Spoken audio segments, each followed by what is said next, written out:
Paano nga ba tingnan or check yung balance natin sa ating TM SIM? Sa video na to, yan yung pag-uusapan natin. Pero syempre kung bago ka pa lang sa channel natin, make it sure na naka-like, subscribe at mag-comment down below ka dahil everyday po kaming namimigay ng free load sa aming mga solid subscribers.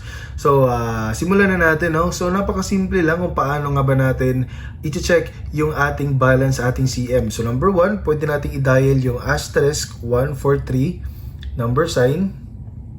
So, ayan, *143 number sign. Tapos, i-click lang natin to. So, SIM1 kasi yung ano natin. So, pindutin natin yung SIM1. No? So, dito makikita natin yung balance natin sa ating TM. Ayan, makikita natin yung balance natin ay 0. Wait lang guys, gumagana pala to sa talk and text. Nasa SIM2 pala yung ano ko. Pero gumana no, yung 143 dito sa talk and text. Talk and text kasi yung SIM1. Lipat natin sa SIM2.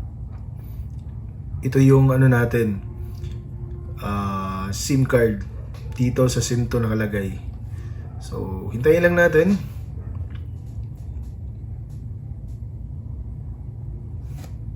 At ayun na nga guys, no? So, globe yung nandito natin.